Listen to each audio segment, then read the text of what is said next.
Magandang tanghali mga kaibigan. Today is video road trip tayo sa tanghaling tapat. Mainit na tanghali mga kaibigan. Pupunta tayo ng Konsolasyon. At itong video na to tag 8 minutes lang. Kahit may pang-update lang tayo kasi hindi ko na masyadong mahabain. Kasi road trip na to. Ang tingnan nyo mga kaibigan, dito tayo ngayon sa bridge ng Mandawi City, yung Konsolasyon. Sobrang init kaibigan. At ito lang, update lang tayo mga kaibigan. At ito po ay voice record ko lang po ito. At kayo na, pasensya na po kayo kung hindi pa ako masyadong marunong mag voice over. Kasi pag CPR yung baka iwas lang tayo, mapalo tayo ni Lolo. Si Lolo kasi mahilig mamalo. Kaya maraming salamat mga kaibigan. Ito na, let's go na tayo sa road trip natin. Okay kaibigan, tanghaling dapat ang traffic. Salan na to. Ang para sa'yo, ang traffic na to. Para sa inyo to, ang traffic na to mga kaibigan. Sobrang traffic. Kaya sinabihan ko na ang driver niya doon sa kabila dumaan para mas mabilis yung pagdating namin sa Konsolasyon. At pag naabot na to ng 8 minutes, puputulin ko na at yung sa iba naman to be continue na din sa iba.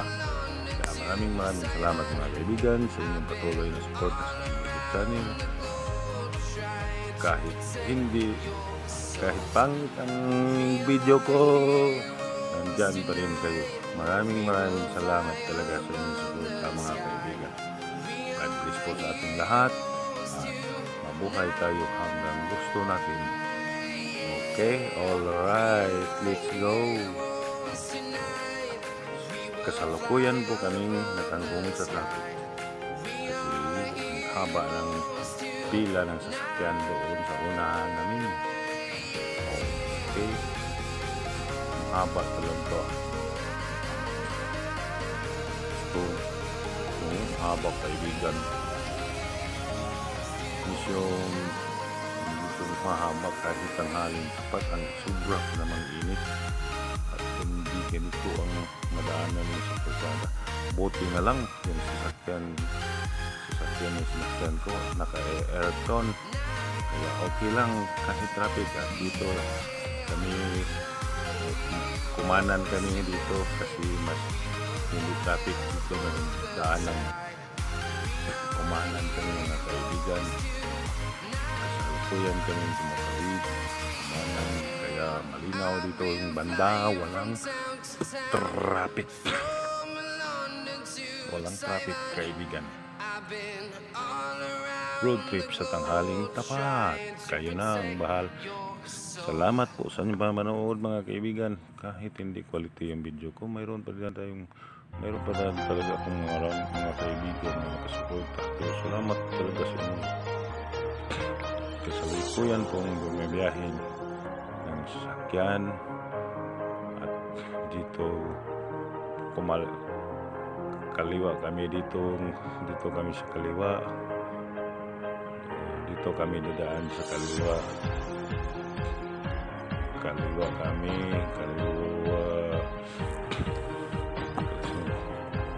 Ang init mo. Ang kaibigan namin, sobrang init talaga. Kaliwa kami dyan kami sa kaliwa. Papuntang Pacific Mall, Mandawi City, Cebu.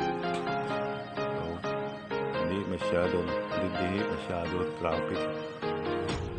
Doon sa kabila na daanan, ang traffic talaga kaibigan. Dito lang ang hindi. Kaya dito kami naman.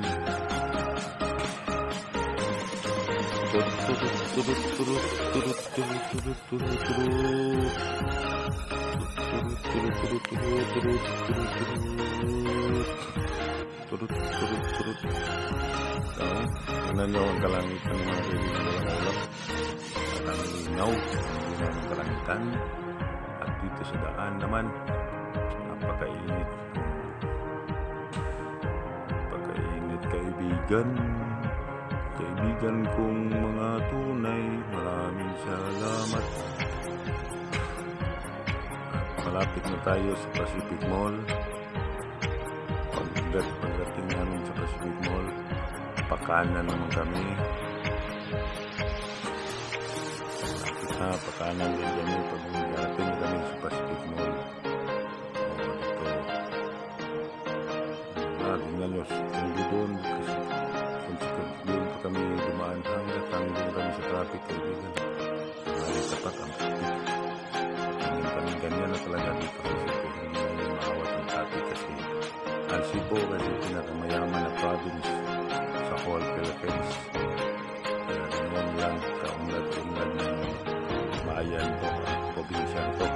Kaya wala nang pigil na talaga siguro masolve yung traffic dito. Sa bila ng traffic. Dito dyan sa Pacific Mall yan.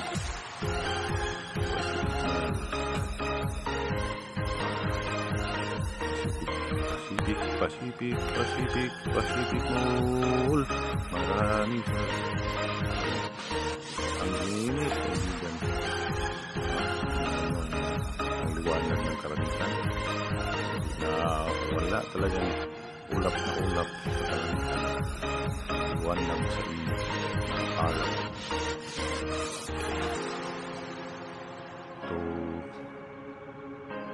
Ito na, malapit na kami sa doon sa crossing na daanan, pakaliwa din, kaliwa kami kasi yung straight na yan papuntang Lapu-Lapu City, Cebu.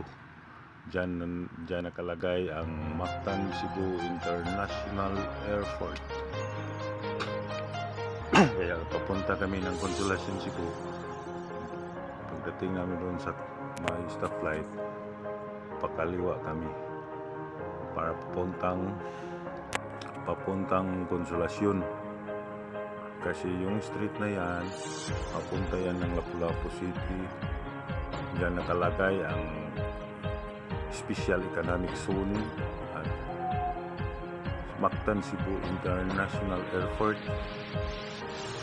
Diyan nakalagay sa street na yan. Dito kami lumiko sa kaliwa papunta at malapit na siyang mag-goal. Kaya maraming salamat mga kaibigan. Abangan po ninyo ang part 2 na to. Mayroon pang part 2, part 3, part 4. Maraming salamat po sa suporta. God bless po sa lahat. Bye bye.